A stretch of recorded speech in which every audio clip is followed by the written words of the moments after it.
जय हिंद प्यारे साथियों, मैं विनय यादव आप लोगों का स्वागत करता हूं आपके अपने YouTube चैनल विनय यूपीपी पे। दोस्तों आज हम लोग पढ़ेंगे अपने हिंदी के सुपर फास्ट वीएन बैच में वाच्य वाच्य यानी कि वॉइस।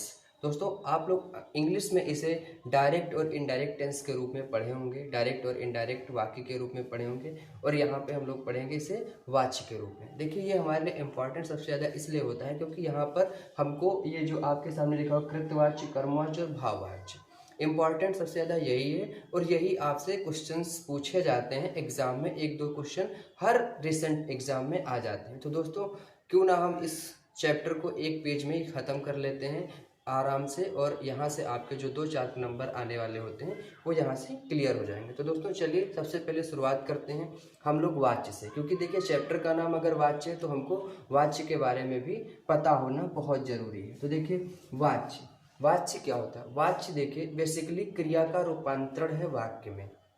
वाक्य में क्रिया का जो रूपांतरण होता है उसे हम वाच्य कहते हैं। अब ये किस आधार पर होता है, तो ये बेसिकली होता है कर्ता के, कर्म के और भाव के आधार पर। इसमें हम ये फाइंड आउट करते हैं कि वाक्य के अंदर कर्ता अथवा कर्म अथवा भाव, इन तीनों में से किसकी प्रधानता है। कर्ता, कर्म अथवा भाव किसकी प्रधानता है, इसे फाइंड आउट करने के लिए हम लोग पढ़ते हैं वाच्य को। तो देखिए हिंदी में जो है वाच्य होते हैं 3 प्रकार के। कौन कौन से?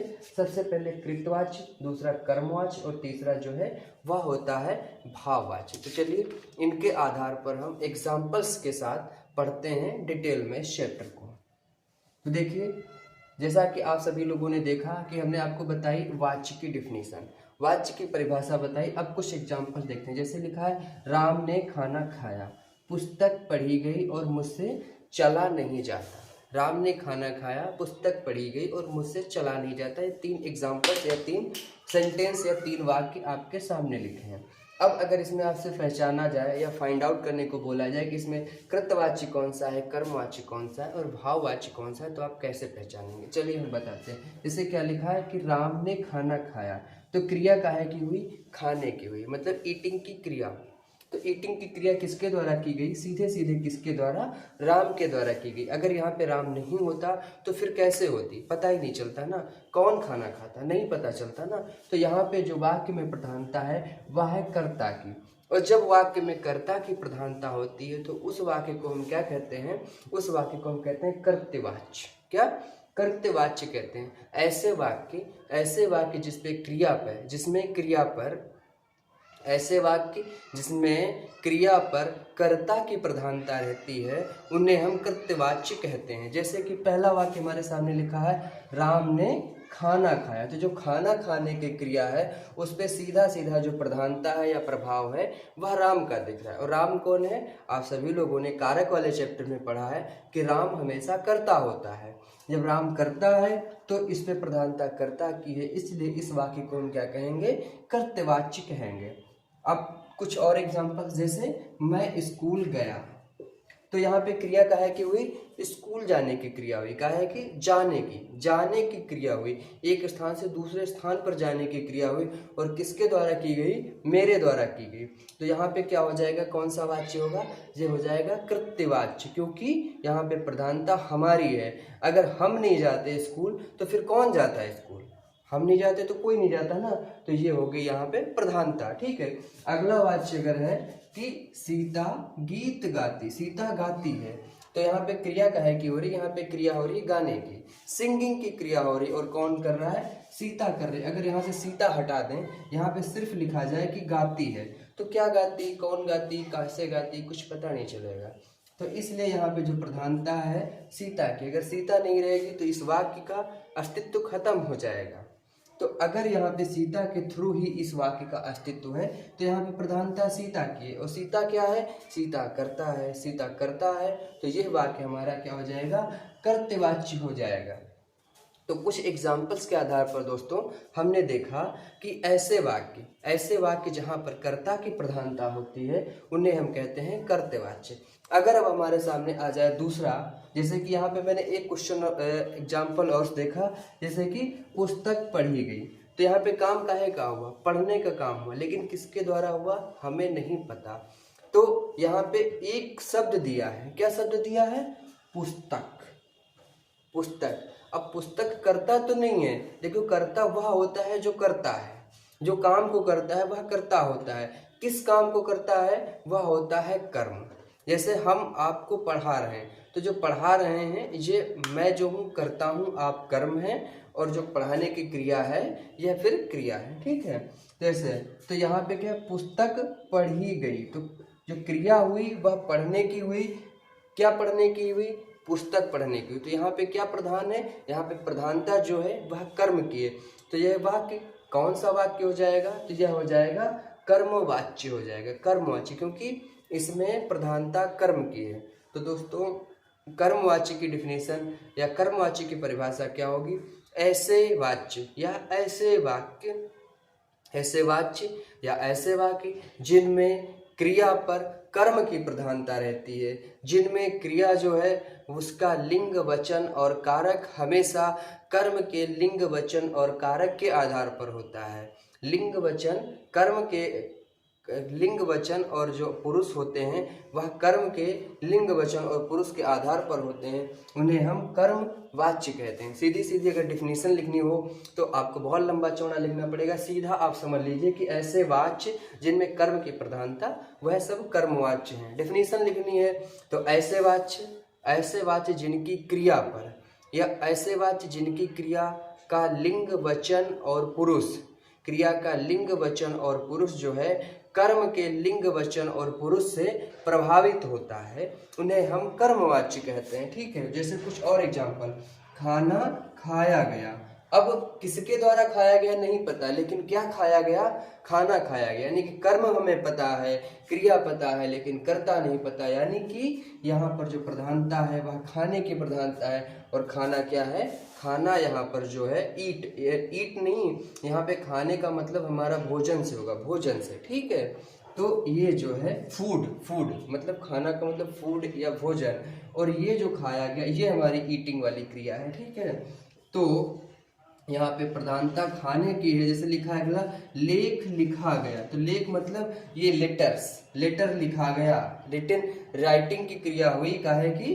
लेख, यानी लेटर राइटिंग की क्रिया हुई है। ठीक है, तो यहाँ पे जो प्रधानता आपको बार बार दिखेगी वह यहाँ पे लेख की प्रधानता, यहाँ पे आपको खाने की प्रधानता दिख रही है। तो इस प्रकार ये जो वाक्य है या वाच्य है आपका, यह आपका कर्म वाच्य हो जाएगा। अब अगर हम अपना अगला क्वेश्चन देखें, जैसे कि भाववाच्य, तो यहाँ पे एक आपको एग्जाम्पल दिख रहा होगा कि मुझसे चला नहीं जाता। क्या? मुझसे चला नहीं जाता। ठीक है, तो अब इसमें पहचानेंगे कौन सा वाच्य है। तो देखिए यहाँ पे कर्ता आपको दिया है, ठीक है, कर्ता दिया है, कर्म दिया है, सब कुछ दिया है, क्रिया सब कुछ है, लेकिन यहाँ पे जो क्रिया है कहा है कि चलने की क्रिया है, चलने की क्रिया है, और ये प्रभावित किससे हो रही है?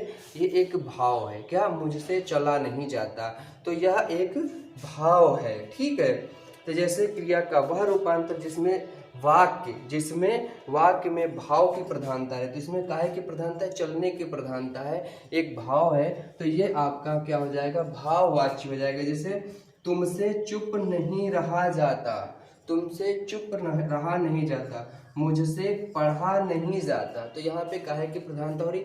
एक भाव, एक अंदर से हमारी जो थिंकिंग आती है उसकी प्रधानता हो रही है। तो ऐसे वाच्य को हम क्या कहते हैं? भाववाच्य कहते हैं। अब ये तो हो गए वाच्य के प्रकार। अब प्रयोग के आधार पर वाच्य के प्रकार, क्योंकि भाई इनका हम प्रयोग भी तो करते हैं, तो प्रयोग के आधार पर अगर हम वाच्य के प्रकार देखें तो ये भी 3 होते हैं। कौन कौन से? कर्तरी प्रयोग, कर्मण प्रयोग और भावे प्रयोग, 3 होते हैं, कर्तरी प्रयोग, कर्मण प्रयोग और भावे प्रयोग। ठीक है, तो सबसे पहले हम देख लेते हैं कौन सा? कर्तरी प्रयोग। क्या?